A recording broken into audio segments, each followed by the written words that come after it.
there was a protest tonight that led from Lakeshore Drive, where protesters successfully were able to shut down Lakeshore Drive on Chicago. It's a pretty massive street. Not often that's shut down. Police actually allowed it. The police were on the side of the protest the whole time. Till now, at the end of the protest, there's been no violence. I haven't seen any arrests. Protesters were here. It looked like, I'd say, a couple hundred protesters, maybe close to 1,000. There's no official count that I know of yet. People, older people, younger people, black, white, brown, all were protesting a lot of chants about getting rid of Chicago Mayor Rahm Emanuel, the Democratic mayor. It's in his second term now. Black people have told me in the numbers this week that he does not give a damn about black communities in Chicago, that he is trying to make Chicago more like New York and LA. He is trying to invest heavily in the north side of Chicago and leave the west side and the south side pretty much to fend for themselves. We've talked to black people who have food deserts, don't have supermarkets, schools closing down, mental health services closing down, essential services vacant in so many communities on the south side and the west side. We've heard the term a tale of two cities. You see behind me there's still a little bit of a crowd. Also, people earlier in the march, people in Wrigley Field attending the Cubs game tonight were watching the protesters. So you got people were chanting for Laquan McDonald, who of course was murdered in 2014, 16 shots. 16 shots killed this black man, and it was covered up until after Mayor Rahm Emanuel's re-election. When the body cam footage came out, protests were in the street. That case still has not reached a verdict. The Cubs game seems to be starting now. For the most part, the police let the protesters march. Protest organizers told me they were looking to disrupt. They were looking to, quote, spread the pain. You saw a lot of naysayers on social media saying this isn't going to make a difference, but it did get a lot of local media attention. It looked like it might even get some national media attention. And these organizers and these protesters, who are black and white, are calling for investment in the south side, investment in the west side. It really is a very stark difference when you're looking at the north side that is getting all the services, all the investment money, and the south side here is basically being left to crumble. I spoke with a documentary unit who's here, and they're making a documentary, Chicago's Silent War, because you're seeing more and more murder, more and more killings, not just police killing black men, but black men killing black men because of the economic desperation. People are desperate, and desperation breeds anger and hate. So it is a real emergency here. There's nothing else to call it other than emergency in Chicago. We see it in St. Louis. We see it in Chicago, Milwaukee, Cleveland. A lot of communities are basically gentrifying and trying to push poor and black people out. And that's what we're seeing here. All the contracts for development, all the contracts for privatization are not going to black communities. They are going to areas that are gentrified, that are downtown. You have high-rise condos on the north side, restaurants, bars, and things are left barren in other communities. We're also seeing ongoing police killings that end with the murder of black men, and then settlements throwing money at the problem, but not actually holding accountable any of the officers. A lot of these men are being shot in the back while running away. We saw that with Maurice Granton recently, who was 24, shot in the back while running for police. We saw Harith Augustus, who was a barber. He was talking in front of the barbershop to one police officer, and then 2 or 3 others came and escalated the situation. He ran. A lot of these black men are running because they fear the police. Because I just spoke with one gentleman who said 30 of his friends have been killed over the years. So this is an emergency, and there is a bubble. There is a bubble between the north side of Chicago and the west sides and the south side. So that's why we're here. We're going to put up clips on YouTube. We'll put up clips on Facebook, facebook.com/Jordan Chariton. We were live there. So we had a couple audio problems, but you could go watch what you could hear there. We'll put up clips as fast as we can on this YouTube channel, on our Facebook, and try to get you updates. And we'll keep covering this because, Anthony, come here. Because as my friend Anthony, who ran for Congress, this is an emergency. No question. It's a state of emergency. I mean, this is honestly an epidemic. It's a public health issue. If you see right now, you know, the wonderful work that you all are doing, you can look around at the ignorance that exists, you know, the bubbles that exist where you literally just have people, they have no idea why we're out here today. So many people have approached us and asked us, what is going on?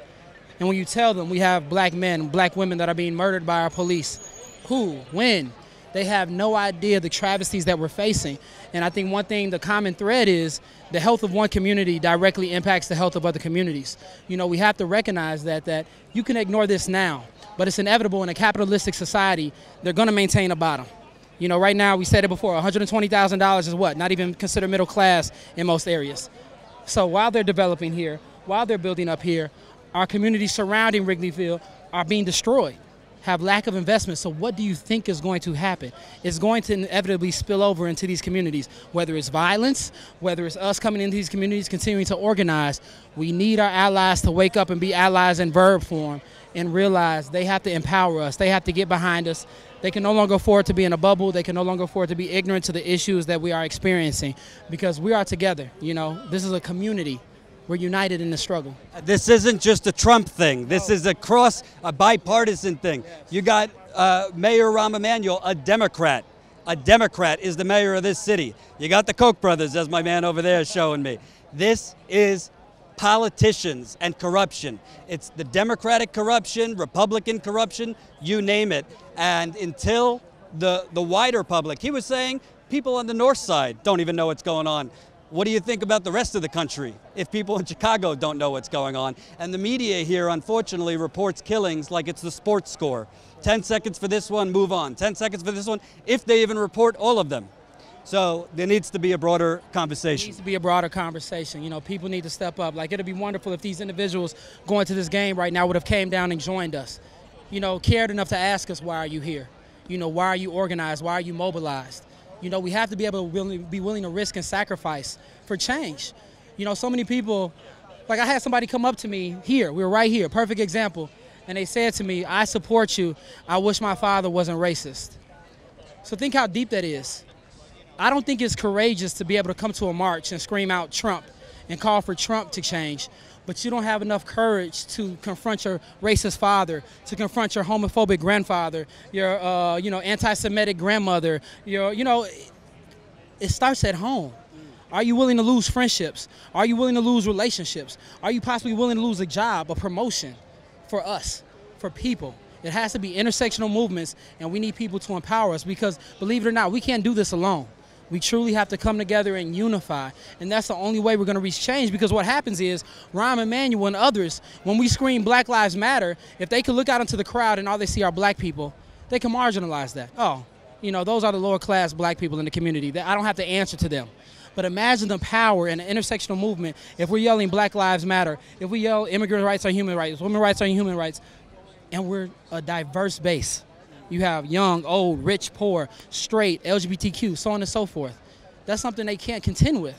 They can't control that. So that's what we have to do. We have to tap into that. And the more people I spoke to tonight, they're not settling for, oh, it's Chicago, nothing will ever change. People really think if they organize, Emanuel could be beat, an actual progressive, whether it's black, white, old, young, doesn't matter, could get in there. Definitely. I think, you know, again, in a capitalistic society, I believe it's systemic on purpose. You know, and if they could keep us dependent on the government in the wrong ways, you know, if they could keep us with our hands out, waiting for somebody to come save us, but they never come. That's why you have so many people now saying, we're not waiting anymore. I'm not going to continue to knock on a door and look through your window and see you have a plush spread of food and you're enjoying yourself while we're outside starving and dying and we're cold and we're shaking. We're going to eventually kick that door down. And that's what you see happening right now. We're no longer waiting. You know, on a political front, you have Alexandria Ocasio-Cortez, you have Cori Bush. We're kicking the door down, trying to put candidates and make them politicians in office that truly represent the people, and you see this now. We're not waiting. We're not going to go on the west side, on the south side, and just wait for the north side to care. We're going to bring it here. We're going to kick down that barrier, bring it here, and make you care. And that's what we're doing. As I wrap, I tell you this. As you know, YouTube's been suppressing the hell out of this channel. Same with Facebook. We've put up a lot of videos from Chicago this week. We had a roundtable the other day with activists and organizers, including Anthony. We interviewed an alderman candidate who's running. She talked about the lead crisis in Chicago that's not getting any coverage. We have interviewed a lot of people in Chicago. Those videos are up, youtube.com, right here, /Jordan Sheridan Reports. You could go to my Facebook, facebook.com/Jordan Sheridan. We're close to launching Status Coup.